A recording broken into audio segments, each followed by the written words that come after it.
I'll get it for you anyway in just a moment. Put it over there, you idiots. That's my hat. Put it back. I can't go to town, won't you? I'll get it for you anyway in just a moment. Put it over there, you idiots.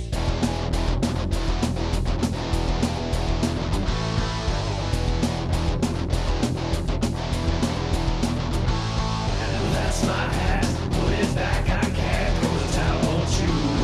I'll get it for you anyway in just a moment. Now put it over there, you idiots. That's my hat, put it back, I can't go to town, won't you?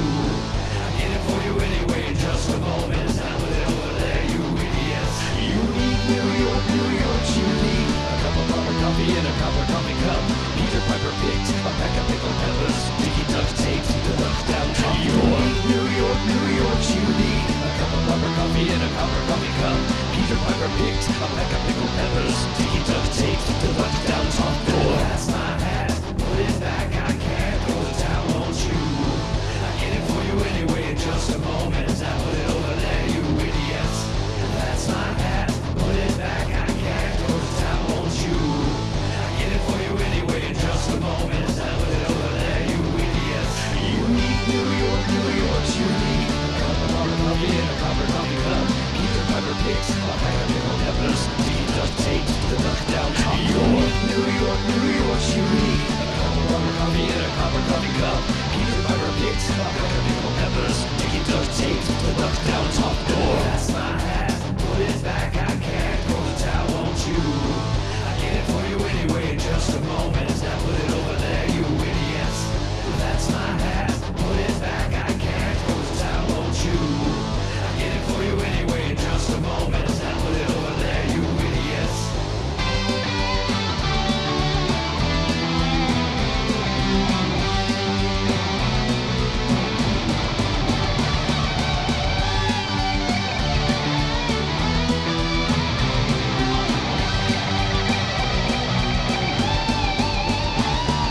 That's my hat, put it back, I can't go to town, won't you? I'll get it for you anyway in just a moment. Now put it over there, you idiots. That's my hat, put it back, I can't go to town, won't you? I'll get it for you anyway in just a moment. Now put it over there, you idiots. Well, we're on our way to Michigan City, Indiana, to do Echoes by Richard N. Nash in Canterbury Summer Theater, and we're just gonna have fun. Now we're just traveling 14 hours or so up there from Shreveport, Bossier, Louisiana. So we've been doing the show for about 2 months, kind of. And now we're going into, I guess you could say, our third, kind of. And now we're just bringing it up there, and then we'll be done, hopefully. So, I play Sam. Sam is a very, very loyal character. He just wants to make Tilda very happy, and he's got a very dark past, and he's trying to figure out. He doesn't know what would happen to him or anything like that, but throughout the play, he learns some things with the help of the person. And I don't want to ruin it, so you're just going to have to come see it or watch it. Vip City Theater is great. I've been there for about 4 years now, and it's just, I guess the main reason why I've been there so long is because, I mean, Ray Scott's a great director and a great teacher, and I've learned so much, and there's so many opportunities for students to just learn and do so much stuff there, in any aspect, acting, technical, just any side of it, directing, everything. It's wonderful. I plan to pursue some theater and some film at the same time, and then just see where it takes me. Because, I mean, it's one step away from Shreveport, you know? It's just, it gets me out of there, so. Cool. Hello, I'm Aubrey Brummett. I am the other redhead in the cast and crew. I play Tilda. She is, as you know, an inmate in an insane asylum. Before I did Echoes, I went to Bipsy for 2 years. And the first show I did, I was technical. I ran sound. And I heard you asking Jasey something about technical earlier. And I think that learning technical stuff is just as important as learning anything about performance. Because if you ever want to open a theater company, which is something I think I want to do one day, I'll need to know how to do everything besides just, acting and things like that. And Bitsy taught me that. Bitsy taught me a lot of that. I was there for 2 years, and I did the summer show last year with Brad, and so this is my second time coming up here. And I really like Michigan City. I like that it's a small town kind of feel, but they still have good turnout for their shows and their theater. I like the Canterbury Summer Theater. I'm excited to do some ghost hunting in the basement. I'm Alex Rogers. I'm chilling down here because I can lay out for my long legs so I don't get all cramped up. I am the person. Ooh, mysterious. I am the caretaker over Sam and Tilda in the show. I am their watcher, their protector. I feed them. I clothe them. Without me, they wouldn't be there. My main focus point in the Bitsy Theater is technical. I love the lighting and sound aspect of all of it, and that's what I plan to go on to do in my future. Be a lighting designer for a band or any stage show. But I do also like to act. My first show was a couple of one acts, and then I was in the musical comedy Murders of the 1940s, and this is my return to the stage since then, and I'm very excited to be here. Hi, I'm Jasey Gilbert, and I'm the stage manager for Echoes, and I also play the other. Well, as the stage manager, I write down all the blocking for the characters in the show, and it's also for the director, so they can just keep directing and do what they need to do while I copy down what the actors are doing. And I also have to take line notes and email them to the actors when we get closer to the show. I have to make sure all the costumes are ready, and I have to make sure the stage is clean. Just everything but directing and building the set almost. I like every aspect of the theater. I like learning everything about it, because you never know if you're auditioning for a show. You may not be cast in the show, but on your resume, or you could tell the director that you know how to build a set or you know how to make costumes. And it can help you earn more jobs instead of just acting. And I think that's good for anybody to know, especially if you want to direct someday. I'm Jasey Gilbert, and I'm the stage manager for Echoes.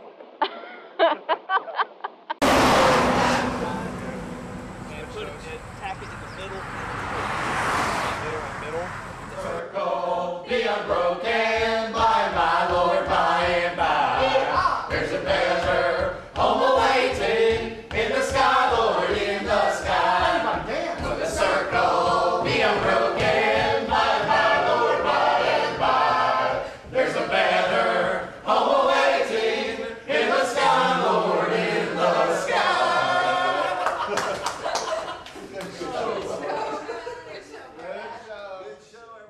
Hello, welcome. I am Ray Scott Crawford, Artistic Director of Canterbury Summer Theater, also Director of the production here on Echoes. We all arrived last night about 1:30 in the morning. This is the Canterbury Summer Theater in Michigan City, Indiana. And we're going to get to work. Actually, we're already at work.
Eat a fellow, pick a fellow, peppers.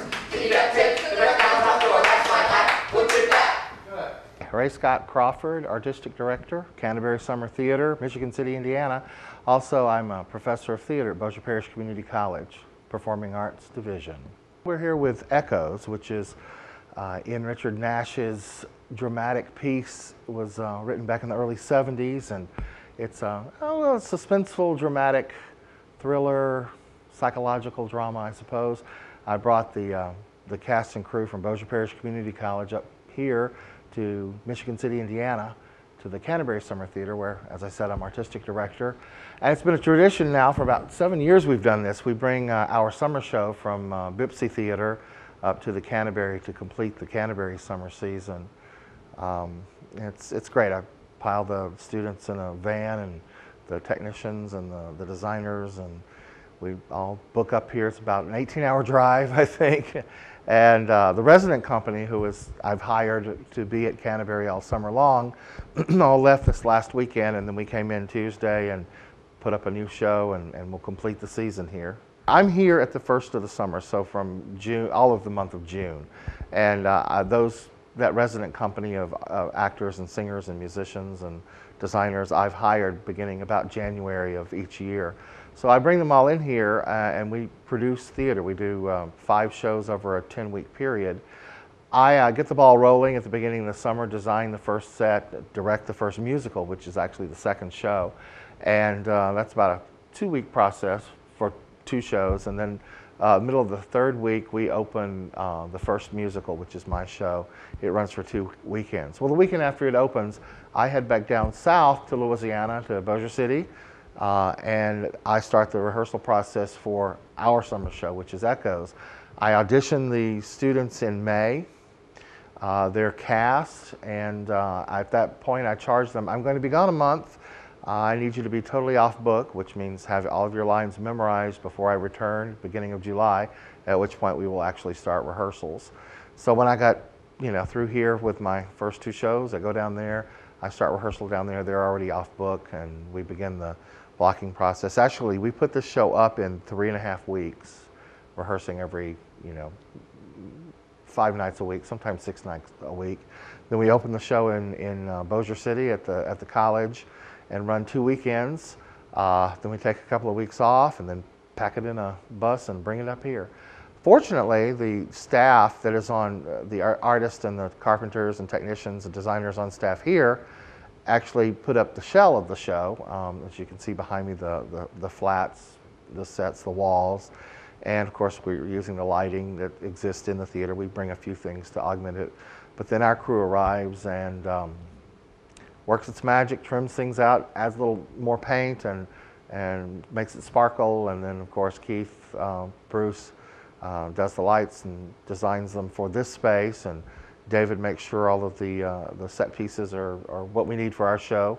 And we get the whole thing put back together. And it's nice because it takes on a little different look than it always does down at Bossier Parish Community College, because it's a smaller, more intimate space. The acoustics are different. It's if we were in our main stage at Bipsy, we would be looking at a house of 320. Here we're looking at a house of 140. So rather than seeing a cavernous space, you're in a really intimate space. Particularly for a show like this, a close-up, nitty-gritty drama. It's different to have audience members right at your feet, which they are here. Fortunately or unfortunately, this summer we were in a renovation situation with our theater, so we were using an alternate space down in Bossier, and we actually did this production in a small room. It seated about 80 people, so it kind of prepared us for here. But we drive, we get here about 2 o'clock in the morning, sleep a little bit, get up 9 o'clock the next morning, put up the set, put up the lights, get it all done. By that night, we're rehearsing the show on the stage. Strike 2! Oh, I see. You keep throwing those close ones and calling them strikes, and I'll be out. Did you have another expletive there? No. Okay, nothing? Nothing there. All right. Just open your mouth like, ah! So, take the flinch and then, make some sort of sound. Flinch, you said? Yeah, do the flinch that you're doing, but then, yeah.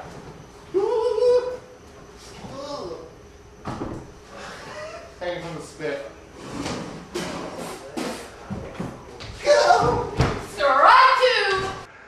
Next morning, we run it a couple of times, and then we rehearse it, and then open that night, Thursday night.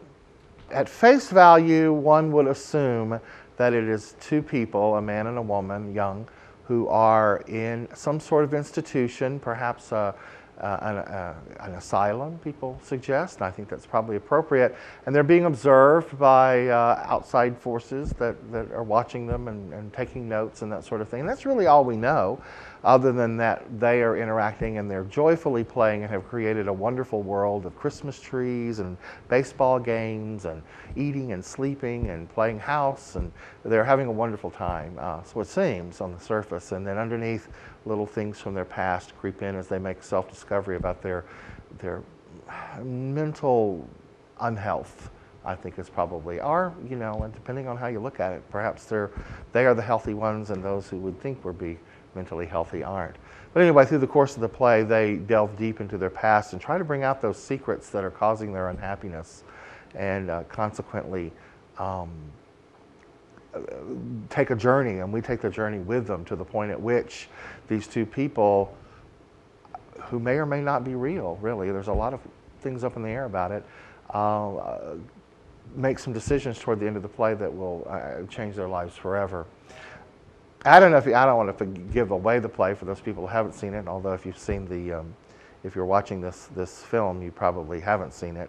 But at the end, I tell you, it's you want to, all the way through, you're trying to decide what is happening, what's going on, who is who and what's what, and those questions are never definitively answered, which I think makes for exciting theater. Okay, well, my name is Drew Tellickson, and I've been with the Michigan City News-Dispatch for almost 14 years now, and my title is Entertainment Editor and News Editor, and as the Entertainment Editor, I've been responsible for play reviews, movie reviews, coverage of anything going on in terms of art events, authors, concerts, anything like that. So it's a great job because you're on the lake, you're in a community that has the core base that's here all year long, and then the Chicago crowd that comes to spend the summer here, and it's during the summer where things jack up in terms of what's available, and there's just 8 million things to cover. So it's been an awesome job, and I've loved every minute of it. I've been covering Main Street ever since I got here, and had not experienced anything like this, because my first job out of college was in Peru, Indiana, which is really known only as being the birthplace of Cole Porter. And they had a community theater, but it was very much in the vein of, if you've ever seen Waiting for Guffman, the mockumentary spoof of community theater. And the tagline for that movie is, "There's a reason some talent remains undiscovered." And that was pretty much what you got in Peru, Indiana. You had those one or two people who deserved to be on a stage, and everyone else who just belonged nowhere near theater. And so you'd sit there, and of course you couldn't do an honest review. You had, because no one could take constructive criticism, so you'd give these glowing reviews of plays that even people in the cast knew just sucked to high heavens. So, but then I came up here, and you've got Main Street Theater, which is summer stock, and the amazing thing about this experience, if you look at it twofold: one, for the actors, if you're in college and you're trying to build up a resume in a span of, what is it, Ray Scott, 6 to 8 weeks, you've got 6 plays under your belt. So you can go back to school or your next job having all that on your plate, and you do it in rapid succession, and you learn how to crank out a play and try to crank it out as quickly as possible while you're working on another play and working on the sets and lights, and everyone's taking everyone's actively involved in every aspect of the show. And then for the audience's perspective, you get to see a mixture of classics, reviews, musical reviews, plays that they're sort of like comfort food that you enjoy seeing. And then what I like too, typically at the end, is for the past few years, is that Ray Scott Crawford has been doing the last show of the season, where he's bringing people up from his school, and they're doing the play here, and it gives him a little bit more freedom to do something a little bit edgier and sometimes darker. And so while you're getting sort of like the comfort food at the end of the season, you get something a little edgy and fun. So it's a nice mix. Absolutely. So, and that's what I enjoy about it. You're seeing people on stage going to school because they love this and they want to do this for the rest of their life. And so they're honing their craft and they're doing it here. And so many times you're getting to see people that you know are going on to something great. Last summer, Ray Scott brought up here The Star-Spangled Girl, a Neil Simon production. And my first reaction was, oh man, Ray Scott's doing a Neil Simon play? Because you know, when you review in community theater for a long time, you start seeing the same plays over and over again. And I have my trifecta of yuck plays that I call that. If I see one more time, I'm going to go crazy. One is The Odd Couple, another is Godspell, and the other is Jesus Christ Superstar. And I wasn't familiar with this one, but what I loved about it was that here's a Neil Simon play that was kind of weird and crazy and off the wall, and it had this manic energy that I hadn't seen in a Neil Simon play anywhere. And I think Ray let his actors, particularly the lead, just go nuts. And this, what was his name? The guy that just played the Blake Watkins just was off the charts hilarious in this. I mean, that performance was one of the greatest I've seen on this stage ever, regardless of who came, whether it came from here or if it came from Bossier Parish. I mean, and his mom emailed me periodically thanking me for that review and seeing if I could give advice. And so it was a great experience in that Ray Scott did something different with an old play, and it gave a young actor a chance to be exposed to a review that gave him some ideas of what he could do with his career. So, no, and I looked at the year before he did, Ray Scott did The Woman in Black, which is about to be a movie release next year with Daniel Radcliffe, and it was just beautiful. I mean, it was gorgeous. I mean, he was playing around with light and color and shadows, and it was absolutely gorgeous. And I had people come up to me after the review just saying that was the most amazing looking production they've seen on a stage. So just in addition to being great theater, it was just great to look at. Each season has just been getting better and better. I think there was a point in the mid-2000s where Canterbury, maybe to me at least, was struggling because the actors weren't clicking with the material. And I think for the past maybe 3 to 4 years, it's been a perfect marriage of the cast and the plays. And so each year, there have been some fresh surprises, and the actors have clearly embraced it, and so have the audiences. In fact, for the past 2 years, Ray Scott's shows have topped my best of the year list.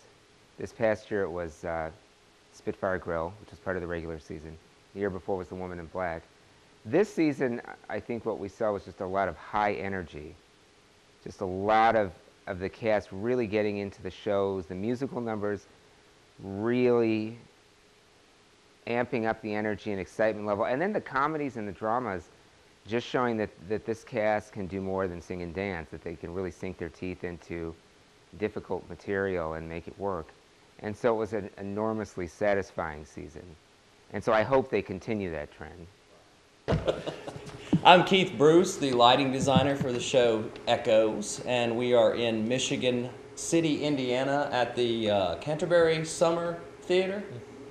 And you are? I am David White. I am the scenic designer for Echoes. I'm Ray Scott Crawford. I directed Echoes. And we're here to talk a little bit about our design for the show. I guess you can just start with the process. You know, you read a show, which we all did, and then you come together and have a meeting with just general impressions. And as a director, I lead the designers based upon a concept that I have for the show. So I started out with the set design and talking to David, and I said, David, I really want to capture that feel of an institution, something sterile, something a bit cold of surface and texture, but warm of light and color. Neutral, so that the actors and the characters are the important part. I also talked to him about such things as being maybe underwater or in a fishbowl or under a microscope or the blurred edges of reality being, observing on the outside, observing the cruelness or the harshness or the essence of the internal mind. And I think he took those ideas and concepts, which are pretty vague, and gave some nice concrete representation of them. When I talked to Keith about music and sound and what have you, we really talked about the idea that there are two worlds that exist. One is sounds and lights. One was the world of the reality, which is the outside world, and then the world of fantasy, which are these characters' inner world, the world that they exist in, and how what they hear seems normal to us because we hear what they are experiencing with each other. But when the outside world comes in, what we see and what we hear in terms of the lights and the sound is foreign to us, so that things are distorted and take on an otherworldly look. So both Keith and David took those general concepts of the outside versus the inside and put them together to realize the lights and sound and set of the show. I liked in the initial read, it seemed like the play was going to lend itself to, there's a lot of realism in the dialogue, but at the same time, we're creating a stylized world around it. And so in that, we have a lot of means to explore and play around with color and different impacting light angles, and it was just a real fun read, and I knew we were going to have some fun with this when we got to it. For example, what does it mean when their world is surrounded by green light, or the world through the window is created only in green light? And then what happens when that green light comes into the world that we see with the characters, and the stage is suddenly flooded with green light? It has meaning. Right, and it basically takes that green kind of sterile, medicinal, scientific world that they're observing through, and then when they step into this playable area, we bring that world into it. Mm-hmm. Now, that's what, in my mind, the actors or the characters in the play would see. David, how did you realize the concept with the set?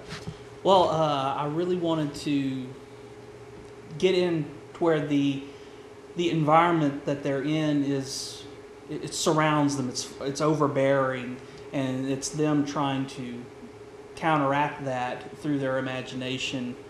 And with the window, it gives an actual portal for the real world to come in and observe them, much like a fish in a bowl.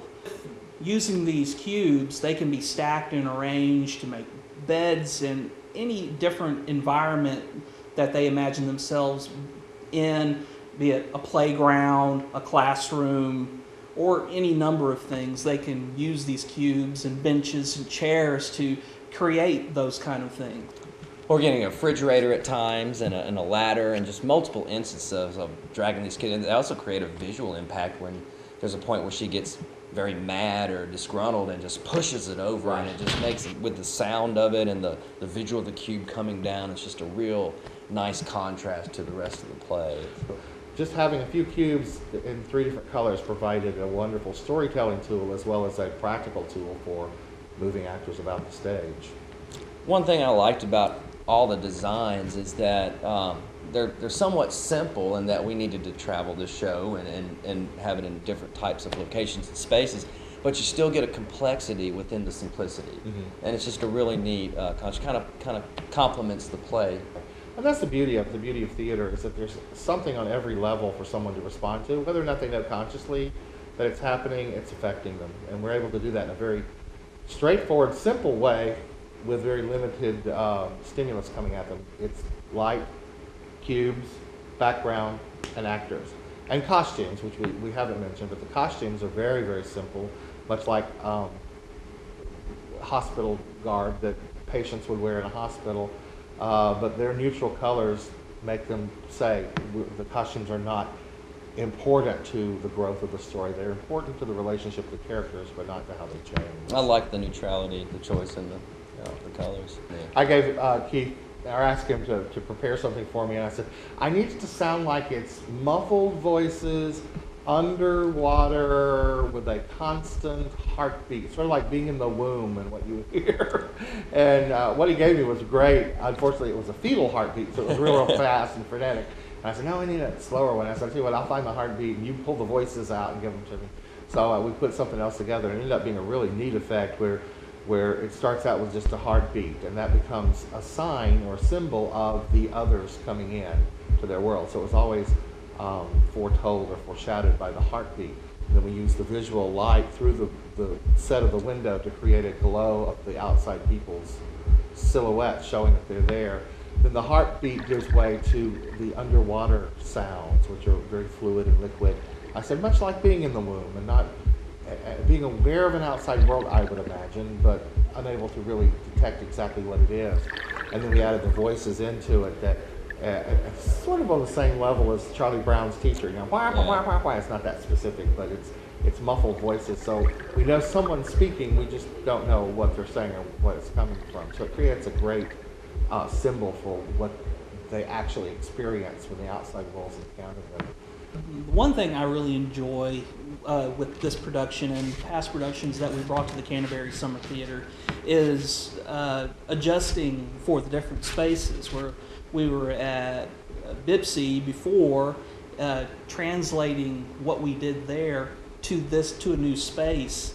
It's always a lot of fun for me. And again, just coming to Michigan City, I love the people, great people. Just you almost feel like you're in the South, although they don't have the accent, but they're so friendly and so warm, and always just really taken care of. Yeah, I really enjoy coming here. I'm Gerald Peters. I'm the president of the Festival Players Guild and the production administrator, and this is the 43rd summer theater season. And I've been involved in, I guess, 39 of the seasons that vary in various ways as we've gone through the years. Well, I started out as an English teacher, taught English for 32 years. I was head of the department here. Got involved in drama as a part of the department chair duties, as well as just an interest in it. Also, in 1972, after the theater was first started, I came on the board and started working. I started out working promoting the winter series, and eventually it wound up having to do the whole thing. Well, currently he's the, what are you, the production administrator? Yeah, and president of the Guild, board, yeah. the Festival Players Guild, right. Which is the sponsor of the Canterbury Summer Theater.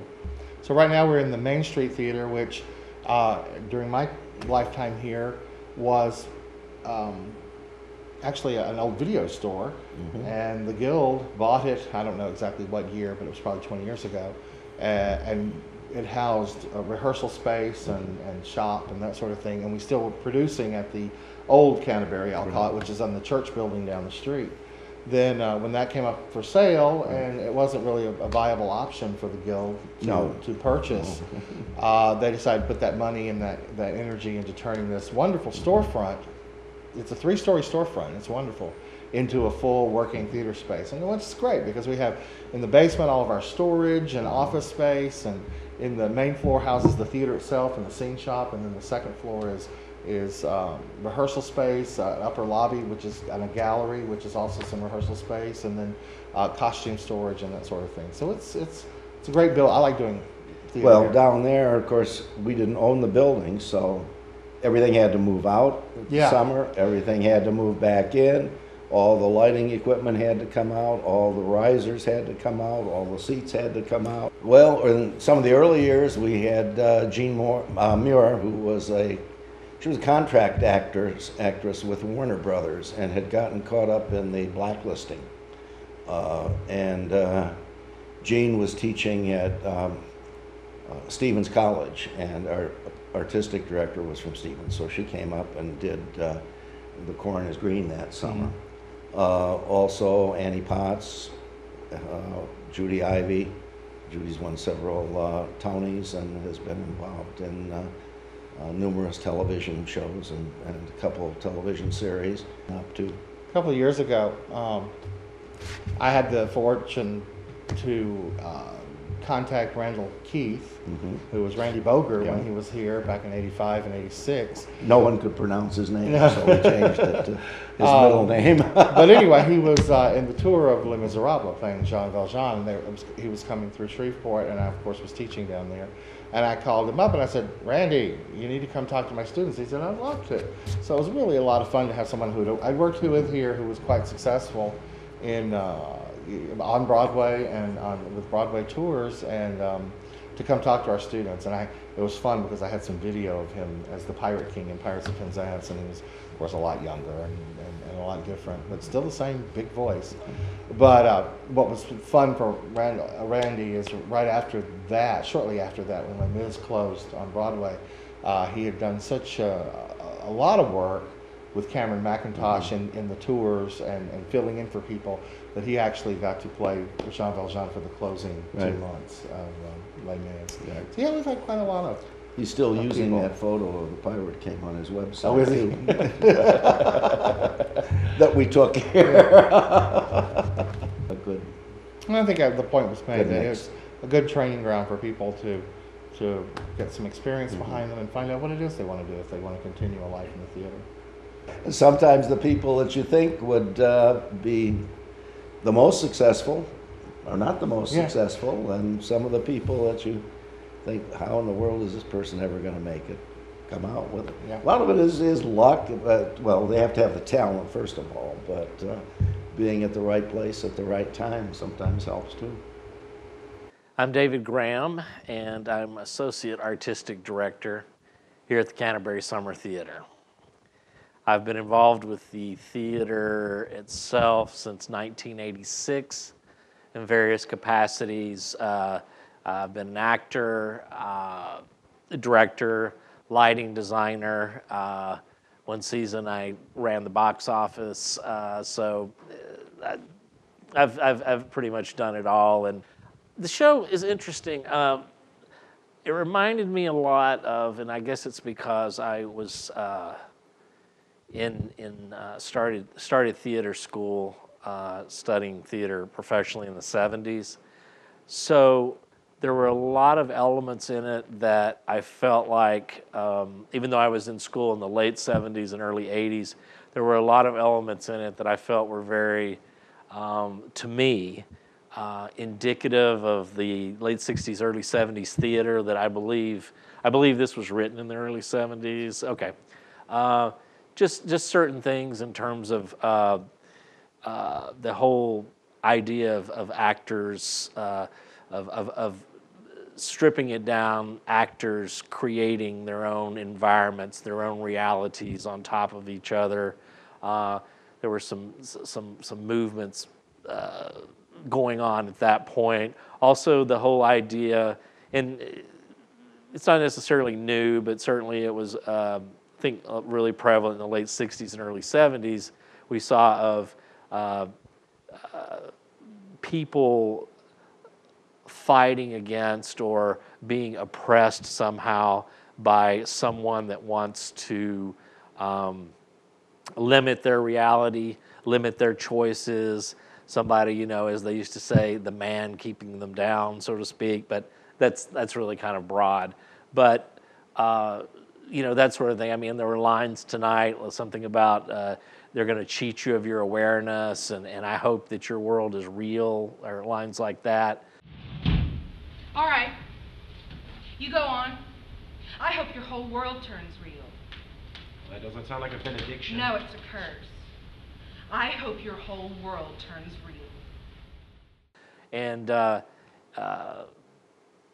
think that was sort of indicative of what was going on in the late 60s with youth and society, and how they felt about the older generation and government and that sort of thing. So I always kind of felt it a little bit. It came out of that as well, and I think those were sort of elements in late 60s and early 70s theater, at least in parts of it. So so I enjoyed it. I really loved the you know, the up center area for the person and all that. That was really nice. That was really nice in terms of taking something that could have been just you know, just the concept of it, but taking it and making it so visually somewhat creepy. We're here today with Aubrey Brummett and Brad Silman from the play Echoes. would you tell me a little bit about yourselves and how you were picked for the role? Ladies first. Well, I went to Bipsy for 2 years, and then I went away for a year and came back. So Ray Scott knew me, and I was told that they were going to do Echoes in January. And then I bought it and I read it, and I actually read the first act and didn't like it and put it down and didn't read it for weeks. And then I was bored and picked it up and read the second act, and I was like, oh my God, this is a great show. So then I came back and auditioned, and that's pretty much it. And it was all over from then, right? I'm Brad Silman, and I've been at Bipsy for a good time now, 3.5, 4 years almost. At first I was a telecommunication major, then I realized that I loved being behind the camera. Wait, no, scratch that. In front of the camera rather than behind it. I mean, behind it's cool, don't get me wrong. But no, so I've done a lot of shows with Ray Scott in the Bipsy name, and just basically I auditioned for it. I wasn't sure if I wanted to or not, but then one day I was just like, might as well. So I did, and I went against a lot of amazing talented actors, and I was surprised that he wanted me to come back to Canterbury. So. Well, it's been a pleasure watching you guys through the show. There's Thank so you. many great moments thank that you guys have. It's very realistic. I believe everything you guys do. And a lot of angst moments. You go from angst to happy in like a second. And it just seems so real. Do you enjoy that kind of diversity in the part? Well, yeah, I do, at least. I mean, it's fun to stay in some kind of emotion, but it's also fun to just click back on, like just like that. It's a lot of fun. I like it. Yeah, and I think that's what is real interesting about this show is that it is so fast, and that's why these people are interesting to watch. Is that they go from fun and playing games to life and death, just like that. And that's part of their mental illness. Yep. So. And I think it adds to the realism of the play. It creates very real characters, and Right. I have the. I get to see it so many times in a row that I'm picking up on a lot of the subtleties that maybe some of the audience members don't get, but there's some real depth that you guys have created with the characters, and I really enjoy it. So Thank you. Yes, thank you. Real, just matter-of-factness and just in the moment kind of thing. I don't want to see him. I want to get rid of him. That's funny. Yeah, and this show was real easy to do things like that because the first act is one complete scene and the second act is one complete scene. Yeah. There's no scene changes. There's never a moment that me or Brad get a chance to come out of it. It's like once the lights are up, we're done. We're going until we're done. And that was really cool. I personally never got to do anything like that before. Well, your character seems to, let's just say she's loud at a lot of times. Is that hard to do, or? No.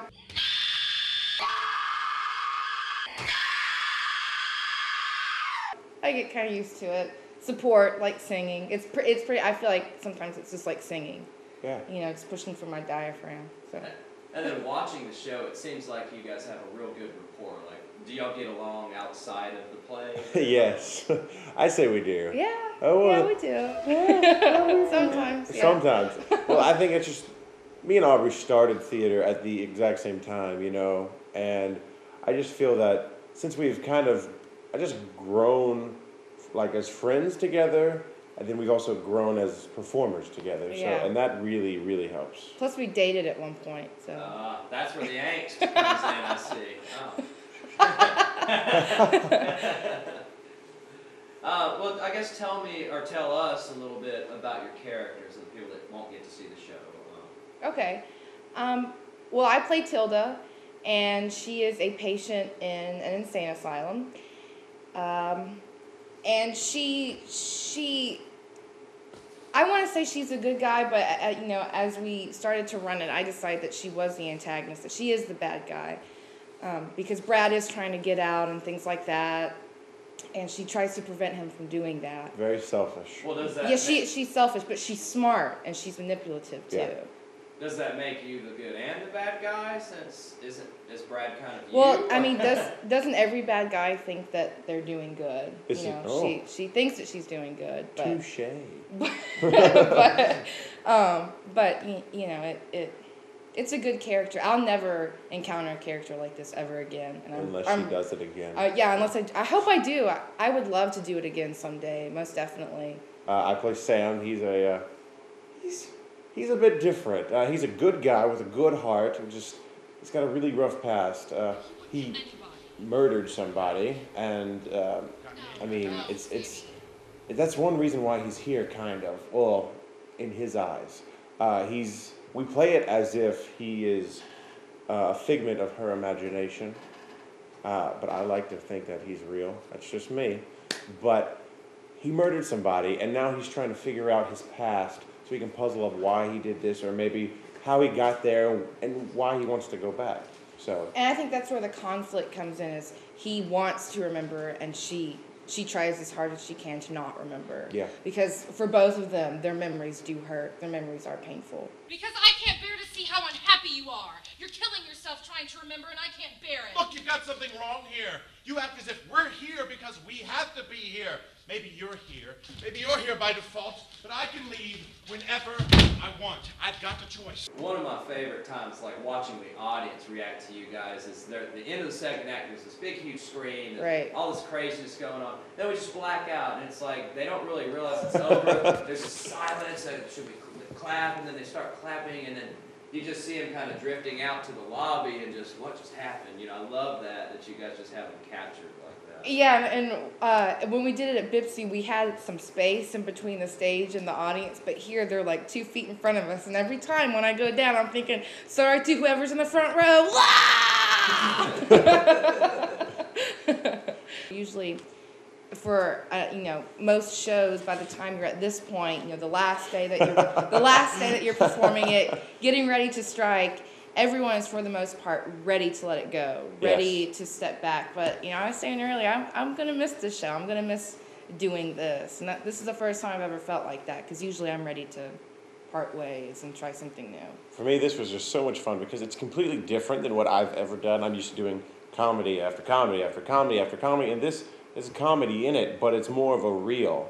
It's more of just portraying the truth instead of just trying to make people laugh. And I mean, if people laugh at the truth, then that's okay. But if it's stuff like love and hope and anger and angst, it's a nice little, change up. Yeah. My name's Alex Rogers. 20 years old. Been a member of the Bipsy Cavalier Players for the past 2.5 years. And this is my 4th time on stage, my first time to the Canterbury Summer Theater, and I'm very excited to be here. You enjoy the acting part of it? I do, I really do. It lets me escape the reality of life. I mean, it lets you be someone you're not. That way you can express yourself in other ways you wouldn't be able to express yourself at just being yourself. Now this show, it requires you guys, the lights will come up every once in a while, but for the most part, is it hard, like, I guess, staying focused or finding things to keep busy with backstage when it's not your part? Well, a lot of the time, the hardest thing is keeping track, because there are several times when we have to appear in the window, but we don't actually do anything else. So sometimes it's hard to keep track of when you need to be in the window. But we kind of got used to it, got the hang of it, just listening to the script. Cool. It's a really cool effect. I mean, you guys look like ghosts or something, like staring out of it. I don't know if you've never probably been able to see yourself from the other side, but it's really neat. Yeah. I also noticed we'll tilt the camera a little bit, it's a little hard for you to see through the window. We have zero visibility. As you can see, it's this really cloudy, foggy, smudgy look, and the only thing you can ever really see back here are shadows. Every now and then you'll see Sam's shadow jump over, Tilda come across, and that's about the end of it. So if anything's going wrong on stage, we won't know unless we tell from what we hear. Wow. So it's a lot of just listening and... That's all it is. That's all it is. I mean, that's all we can do. We can't see And even if something does go wrong, we can't do nothing to help. We can just hope and pray that they can fix it. I notice even though your character doesn't say any words, verbalize them, you do a lot. You show a lot with your gestures, and you mouth a lot of words, but they're very specific. I've watched you, and I can tell that you're saying lines. They're just not heard. Yeah, the way I go about it is, I'm a doctor, and these are my patients, and I say to them anything a doctor would say to a patient, like, how are you doing? How's your sleep? In the first act, Sam mentions that he was screaming in the night, and in the first time I enter, that's what I'm asking him. Like, I noticed you were tossing and turning in the night, and you were screaming. Would you like to explain? Would you like to talk about your dreams, your nightmares? But they don't choose to listen to me, so there's no way they can talk to me. That's cool. You've definitely got a grounded character, and that's a hard thing to do when you don't have a specific set of things that tell you what to be or what to do. So, it's very hard because I don't have a set script. I don't have set lines. Dr. Crawford, our director, said, write your own. And I've really taken that and I've branched out with that and I've made my whole set. And for each time I come out, I like to vary it. I like to different it up every night to make it just a tiny bit different. It's usually the same, but there's just little bitty moments where it's different from the night before, and it kind of keeps me on my toes.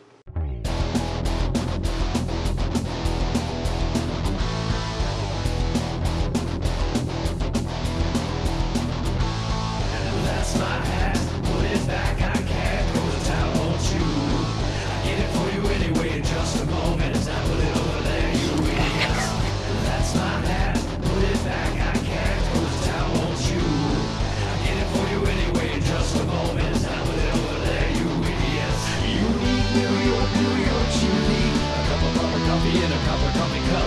Peter Piper picked a pack of pickled peppers. Sticky duct taped to the downtown York. New York's unique. A cup of rubber coffee and a copper coffee cup. Get the top of the window. Yes. Unique New York. New York's unique. You know you need unique New York. Pretty good. We just ran through all of the lines, and we know all of them, and we're about to warm up, and I'm actually feeling pretty good. I think it's gonna. We've had some time apart, and now it's like time to come back, and I think we won't change the show, but we'll definitely try new things with each other. So I'm real excited about that. Yes, I feel good about it. Like I'm excited to do the show in front of all of these people because these are actually people that enjoy this type of theater. It's very hard to find an audience that really enjoys it. I mean, and the people that do see it, they love it, or they don't know what to think. But this is exciting because these people, are actually excited about it. So. Yeah. Echoes! Yeah, I think that. Does that look more like a show? Oh, I'm sorry, I wasn't watching. Does that look more like a show? Yeah. Just last time it was like this. Yeah. I'm like, and now I'm like. You're, I don't even feel your thumbs. Okay. Your thumbs. Yeah, there you go. Spit on you? Yeah. Idiot. Insane idiot. Insane idiot. That's my hat. Put it back. That's my hat. Put it back. That's my hat. Put it back. That's my hat. Put it back. That's my hat. Put it back. That's my hat. To put it back. Never come back.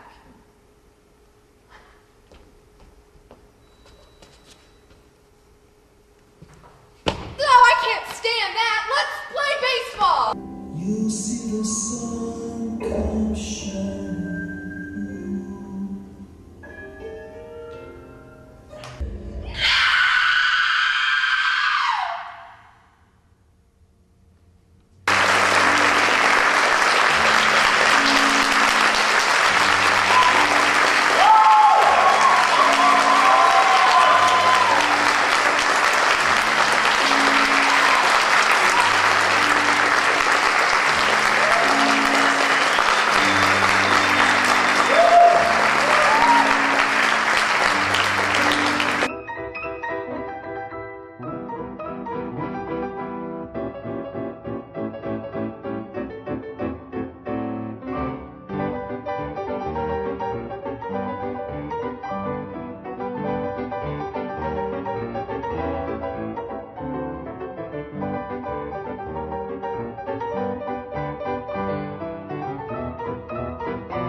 audience really seemed to like it, and me and Brad did things that we didn't do the last time we performed the show, so Yeah.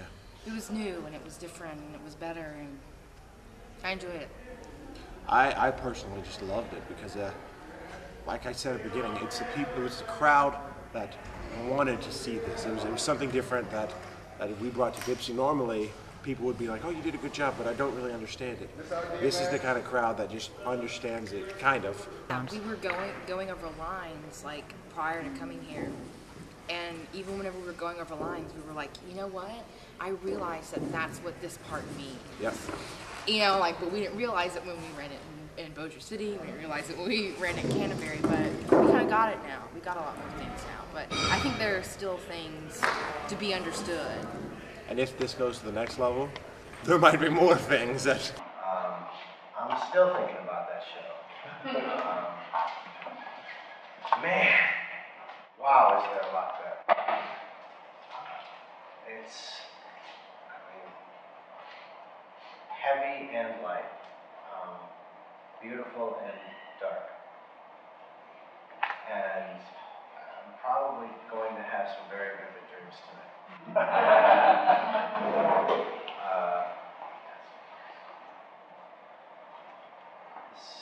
The set design was simple and extremely intense. And the lighting did exactly the same thing. It made it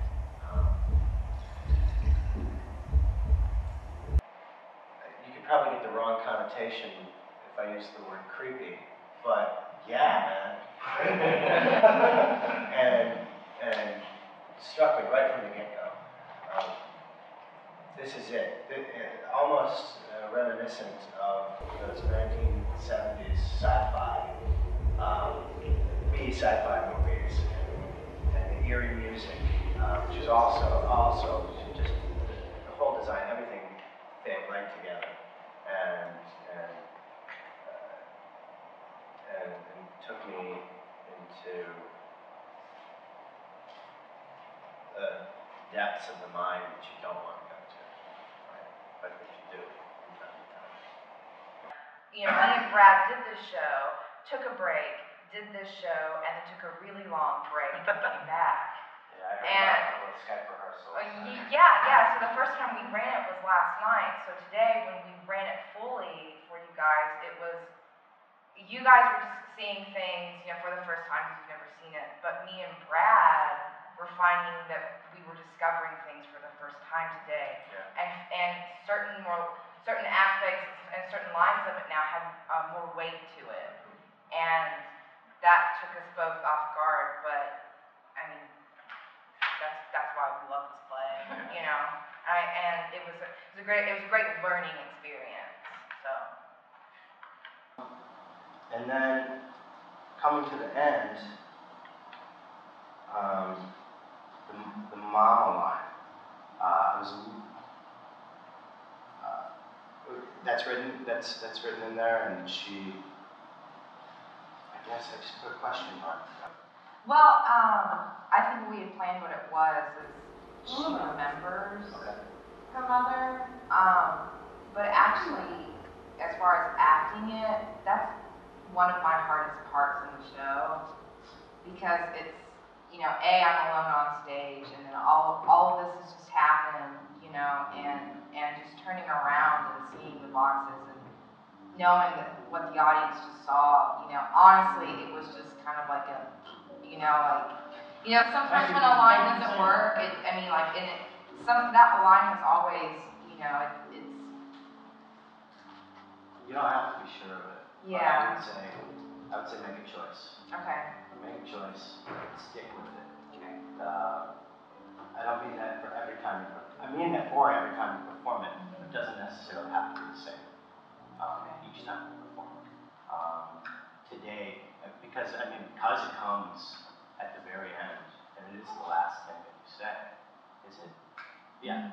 Yeah. It's the last thing that you say. How the performance went, the relationship between the two of you, what was different from last night and tonight, 100%. Okay. Yeah. Mama. You know, you know what I mean. Yeah, I do. But thank you. Yeah, that's like thank you. Just give me an idea. All right, good. Excellent. You may put me down in your program. I mean, what do you go through with your performance?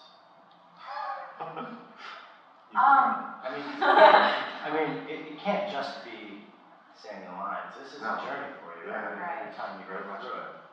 I'm exhausted having just watched. Yeah. Well, I mean, as far as, going through it and stuff like that, one thing that I think me and Brad have learned throughout this whole process, and I feel like we kind of try to apply it every time we do it, is that if we allow ourselves to have a cathartic experience on stage, whether it happens one night or it doesn't happen the next, that sort of opens up the door for the audience.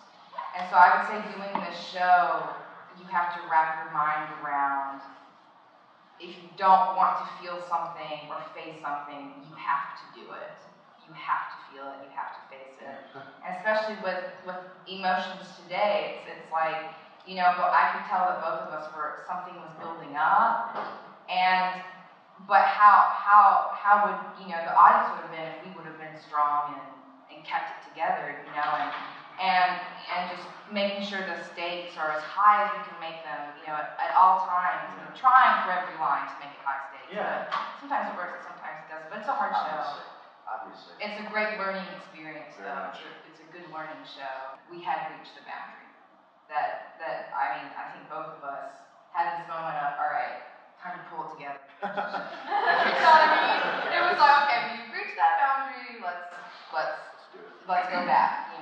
But that's exactly right. Yeah. It's funny you say that too, because when I thought about the boundaries that you were about to, I have a lot more to say. But I don't. Maybe that's because there were only two of you, and as many question marks as they are, everything was just sort of set and layered in the way that it's supposed to be. May I offer one thing is that we never intended to answer anyone's questions. We always wanted people to talk about the show at dinner and afterwards the next day. Some people just did not like it. That was the end of the conversation. And it's just fine. It's just fine. Not everyone's cup of tea. But we stuck to the show and we said, we're going to do it the way it needs to be done in order to lead those questions and to provide a theater experience for our audiences where they might be confronted with questions that aren't answers. There is not always a song waiting on the horizon. There's not always a big laugh, and there's not always a moment where it's sad and you have to cry now. The theater can embody all those things and yet not be about any of those things. And I think that was our challenge here, was to present a piece of theater that is a piece of theater, and that's really all it's intended to be. It is whatever you want to walk away with it. Yeah, and I'm really glad that you said that, because in my mind, they're all different types, and I'm not going to want to think about it again. But asking questions without trying to answer them is, I think, the most important thing. And what makes good theater for me. You asked? Yes.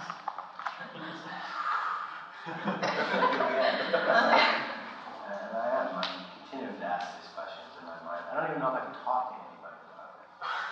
Because some of the questions are extremely personal,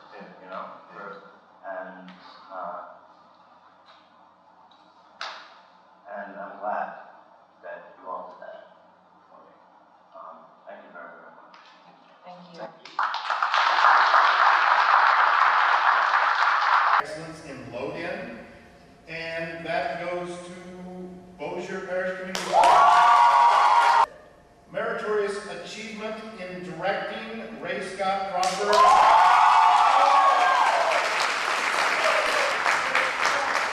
For meritorious achievement in scene design, David White.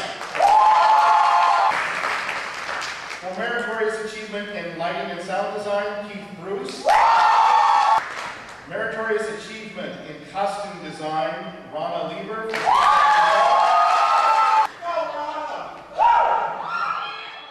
And this is the director's choice, which will be held for consideration. And this is to Bossier Parish Community College's production of Echo.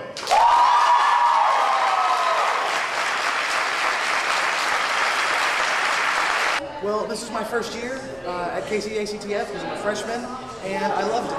Everyone was amazing. They were fantastic. All the plays were awesome. It was beautiful, and I just loved meeting all these new people. It was really a great experience.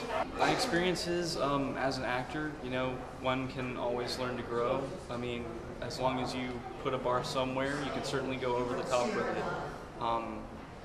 Just take what you learn, listen, respond, make each scene as fluid as you can. Because if it seems real to you, then the audience will just enjoy it that much more. As an actor and as a theater major myself, I enjoy entertaining. And if I can entertain somebody, well, I'm doing my job.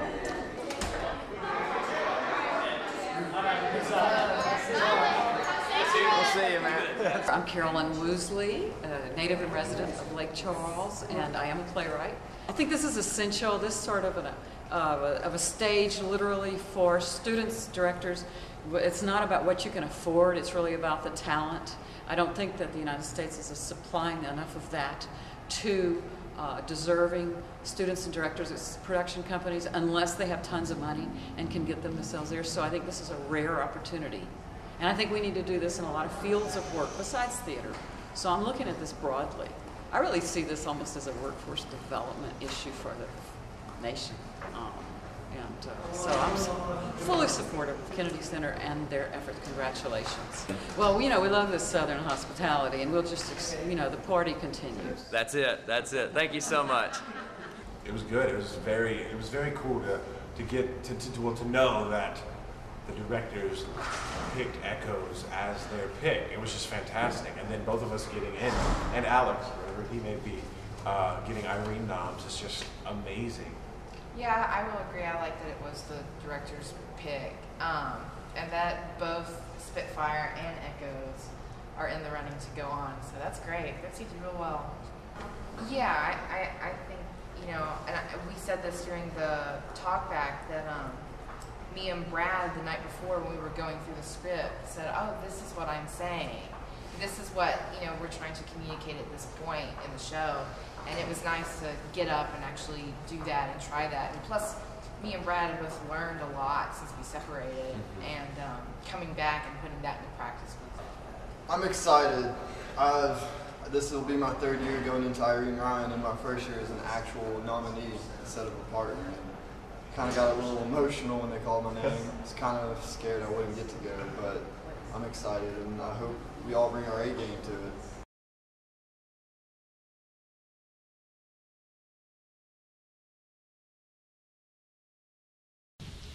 Gosh, it's warm in here. I have too many clothes on. Ba ba ba, ba ba ba ba, bow bow bow, shh, bow bow bow, dear dear dear, dear dear dear dear, do do do do do do, shaw, bow bow bow bow, dee dee da da da da da da da.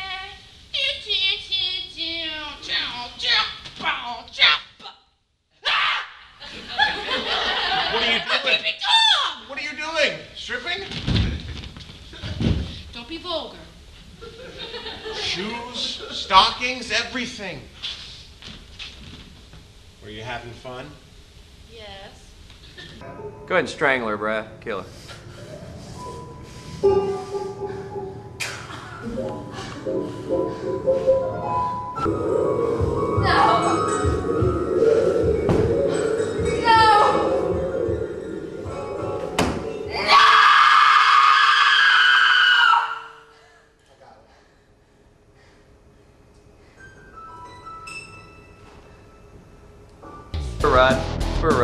We're riding. We're looking at me. What's out the window? Oh, I don't like what's out the window. Oh, is it stormy? Oh, I'm gonna ride some more. Okay, and I'm riding, and I'm enjoying it a little bit. Looking out. What's that? Yeah, I don't know. I'm looking back at the other way. Okay, I'm riding some more. Now this time I'm gonna come up with something new and go crazy. And look at me. Whoa, that's awesome. Okay, keep that up. Keep that up. All right. And we're riding some more. We're riding some more. Look at me. Yeah. Ooh, that's a good one. Like that. Okay, riding. All right, now you're gonna look out. Oh, is that a Ferrari? Is it a Ferrari? Is it a hot guy? I don't know. Hot? Maybe. Oh God, he's ugly. He's ugly. Look away. Look away. Don't make. Well, maybe she likes him a little bit. Okay. Ride. We're riding. We're riding. We're riding. Look at me. Oh, let's ride a little bit more. Okay, we're riding. We're riding. We're riding. Look at me some more. Look, keep looking at me. Oh yeah. Okay, now we're riding some more. And we're riding. We're riding. We're riding. We're looking at me. Hey, wait, just went past. Is there something cool in the window? What is that? Is that a bird? I don't know. Okay, well, let's ride again. Oh, there comes that truck again. Oh, it's coming at you. It's gonna get you. All right, we better concentrate on driving. But if I was a star, I could take my eyes off the road. I'm actually being towed, so let me just do my star pose for a minute. And we're right. I'm getting some good tan on my shoulder. I can feel that tan, man. Okay, what's out the window? Was that a musical saxophone? Oh, what is it? Oh my God. Okay, let's ride some more. And there may be like a cool car going by. What's in that car? Oh, is that a girl? Is that a girl? I think she's hot. Oh wait, that's a dude. That's a dude, man. That's a dude. Okay, we're riding some more. We're riding some more. We're hanging out. What's going on? What's up? Oh!